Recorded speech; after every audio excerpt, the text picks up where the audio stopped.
Oke, kita mulai dari judul yang wow, provokatif banget, Reality is Broken. Kalau diartiin, realitas itu rusak. Ini bukan sekedar judul, ini adalah nama buku dari Jane McGonigal yang jujur aja bisa ngebolak-balik cara kamu ngelihat dunia. Dan tentu aja, video game. Pasti sering denger kan omongan kayak gini, entah dari orang tua, guru, atau bahkan teman sendiri. Ngapain sih ngegame mulu, buang-buang waktu? Hmm, kayaknya udah jadi stempel wajib ya buat para gamer.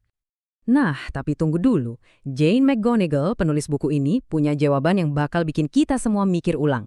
Kata dia, game itu bukan cuma buat seneng-seneng, tapi bisa jadi kunci buat benerin dunia kita. Dan hey, dia ini bukan gamer biasa loh. Dia itu desainer game sekaligus peneliti bergelar PhD. Jadi pas dia bilang game bisa nyelamatin dunia, dia serius dan dia punya datanya. Oke. Rusak itu maksudnya gimana sih? Apa dunia kita beneran ancur lebur gitu? Ternyata, menurut McGonigal, maksudnya lebih dalam dari itu. Intinya bukan soal kita kabur ke game, tapi soal apa yang bikin kita pengen kabur dari dunia nyata. Ini dia nih, poin utamanya. Banyak dari kita ngerasa kalau dunia nyata tuh, ya gitu leh, kurang greget. Beda banget sama dunia game yang serba terstruktur, hidup kita sehari-hari seringkali terasa hampa, tujuannya nggak jelas, feedbacknya lama, dan kadang kita ngerasa apa yang kita lakuin tuh nggak ada artinya sama sekali. Coba deh lihat perbandingannya. Di dunia nyata, tujuan kita seringkali abu-abu. Butuh waktu lama buat lihat hasil kerja keras kita.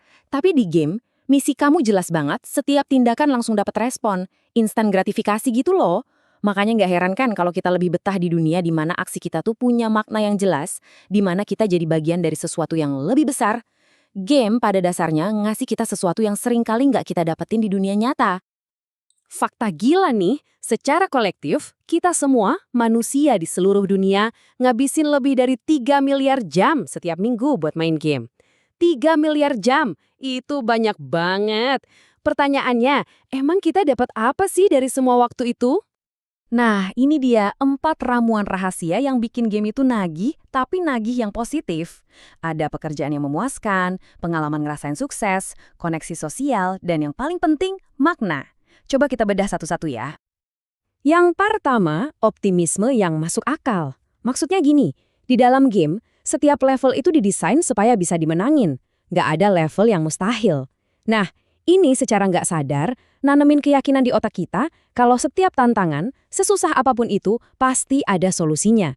Coba bayangin kalau mindset semua masalah pasti kelar ini kita bawa ke kerjaan, ke hubungan, atau ke masalah pribadi kita. Keren banget kan? Kedua, ikatan sosial. Ini langsung ngebantah mitos kalau gamer itu penyendiri dan antisosial.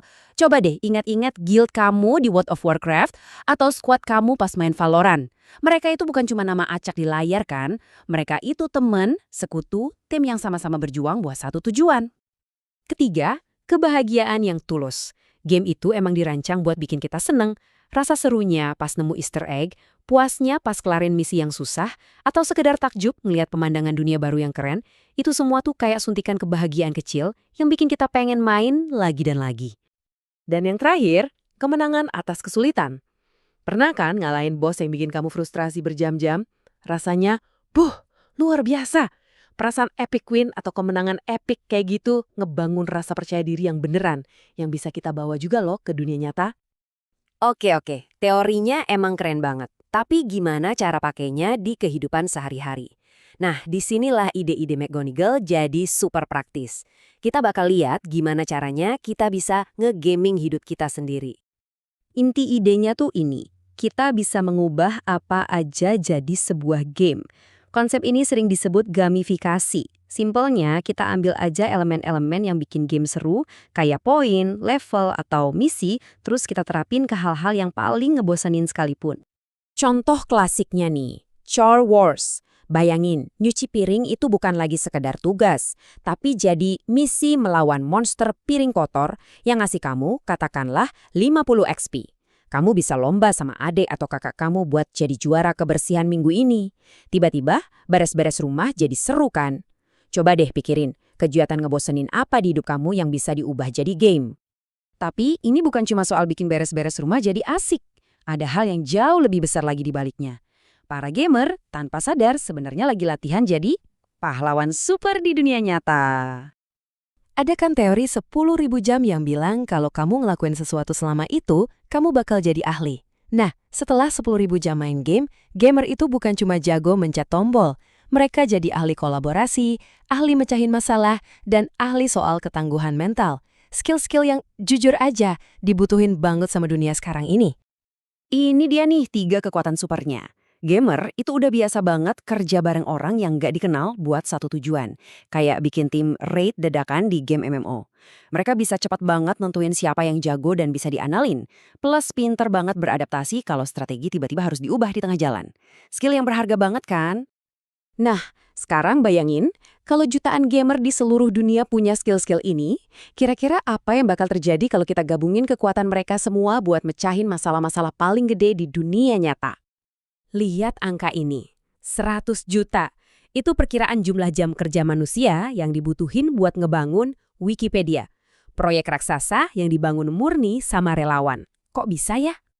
Jawabannya, karena proyek kolaborasi paling sukses kayak Wikipedia itu, cara kerjanya mirip banget sama game multiplayer raksasa. Ada misi, ada tujuan bareng, ada rasa puas pas kita berhasil berkontribusi. Wikipedia itu bisa dibilang game paling gede di dunia. Dan hadiahnya adalah pengetahuan buat seluruh umat manusia. Orang ikut serta karena seru dan memuaskan.